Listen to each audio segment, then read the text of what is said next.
नमस्कार, स्वागत है आपका भारत अब नॉलेज में। दोस्तों, आज मैं आपको बताऊंगा इंडिया नेपाल टेरिटरी इश्यू के बारे में, इंडिया नेपाल बॉर्डर डिस्प्यूट के बारे में। हाल ही में हम न्यूज़ में देख रहे हैं कि इंडिया एंड नेपाल के जो मिनिस्टर्स हैं, तो ये जो इस पे डिस्कशन कर रहे हैं इंडिया नेपाल बॉर्डर इश्यू पे, और नेपाल के मिनिस्टर्स ने कुछ एग्रेसिव जो स्टेटमेंट्स दिए, तो उसके रिगार्डिंग आज मैं आपको अपनी रिसर्च बताऊँगा। सबसे पहले दोस्तों, ये इश्यू कैसे खड़ा हुआ और अभी इसकी बातें क्यों हो रही है। तो यहाँ पे 3 रीजन है। यहाँ पे एक लिपू लेक है, एक काला पानी है, एक लिम्पी यदुरा है। ये 3 रीजन्स जो है वो यहाँ पे डिस्प्यूटेड है।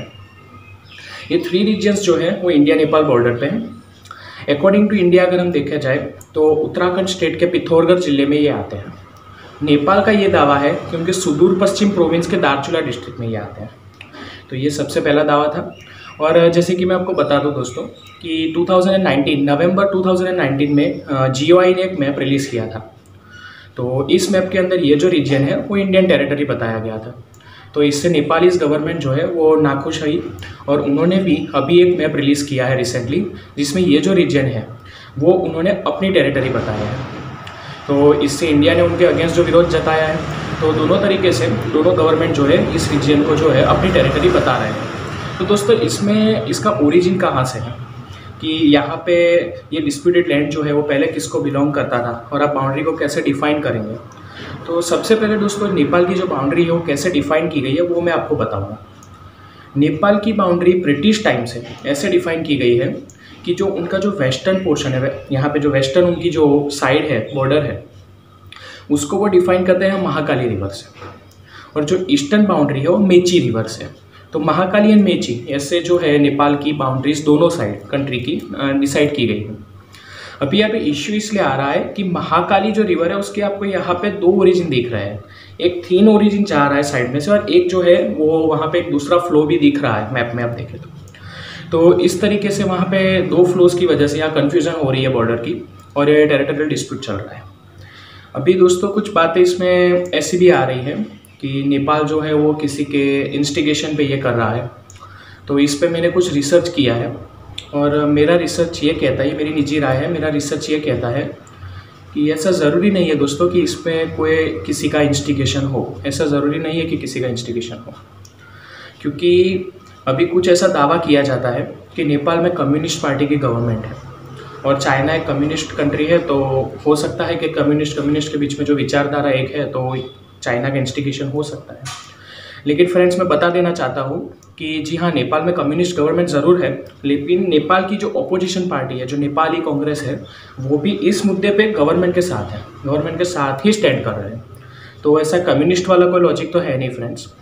और दूसरी बात यह है कि इससे पहले 2015 में जब इंडिया और चाइना ने एक ट्रेड एग्रीमेंट साइन किया था, और उस वक्त वो ट्रेड के लिए लिपू लेक पास जो रूट है, लिपू लेक पास रूट, उसको यूज़ करने वाले थे। तब नेपाल ने इंडिया एंड चाइना दोनों के खिलाफ जो है अपना विरोध जताया था। तो ऐसा इसमें नहीं है कि इंस्टिगेशन पे हो सकता है, ये मेरी रिसर्च कह रही है। पहले भी इस बात पे नेपाल जो है विरोध जता चुका है और अभी भी जता रहा है। तो इसका ओरिजिन जो है वो इस तरीके से आ रहा है इस रिसोर्स का। अभी ये टेरिटोरियल डिस्प्यूट जो है उसको लेकर नेपाल काफ़ी एग्रेसिव हो गया है। उसने अपनी जो पार्लियामेंट है उसमें नया मैप पेश किया है, उसको पास करके उसको यूज़ करने की बात कर रहे हैं। तो इसकी वजह से जो रिलेशंस है दोनों कंट्री में, उसमें अभी आप देख सकते हैं कि एक हैम्परिंग आ गया हुआ है। लेकिन दोस्तों, हम आशा रखते हैं कि नेपाल एंड इंडिया जिस तरीके से क्लोज टाइज रहे, अच्छे दोस्त रहे, हिंदू राष्ट्र रहे, जैसे कि नेपाल फॉर्मली एक हिंदू स्टेट था ऑफिशियली, और भारत जो है वो अधिकतम आबादी मेजॉरिटी हिंदू पीपल स्टेट है। तो यहाँ पे जो दोनों पहले के जैसे ही मित्र रहे, और जो ये इश्यू है उसको सॉल्व किया जाए, ताकि दोनों कंट्रीज़ जो है अच्छे तरीके से अपने ट्रेड को बढ़ा सके और विकास के मार्ग पे आगे बढ़ सके। लेकिन हालांकि जो रियलिटी चेक था, एनालिसिस था मेरा, वो यही कहता है कि इसमें इंस्टिगेशन हो ऐसा ज़रूरी नहीं है। जो नेपाल है वो पहले भी इस बात पे विरोध बता चुका है, और हो सकता है कि हमारे नए मैप को देख के और वो अपनी टेरिटरी जो है उसको दिखा रहा है, अपने रीजन में टेरिटरी दिखा रहा है, जबकि भारत ने भी ये स्पष्ट दावा किया हुआ है कि वो जो है हमारी टेरिटरी में है। तो इसकी वजह से हो रहा है।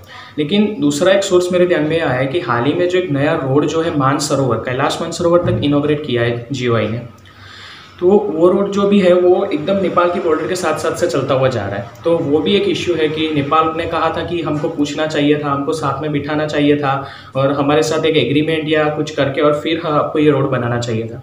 जबकि ministry of internal affairs India ने उनको स्पष्ट तरीके से जता दिया था कि ये इंडिया की टेरिटरी है और इंटरनल मैटर है, जो कि जीओआई ने डिसाइड करके यहाँ पे रोड बनाया है।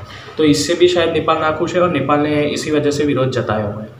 मैं आशा रखता हूँ दोस्तों कि मेरी रिसर्च से आपको जानकारी मिली होगी। अगर आपको हमारा वीडियो अच्छा लगे तो आप उसे लाइक शेयर कर सकते हैं, हमारे चैनल को सब्सक्राइब कर सकते हैं। जय भारत।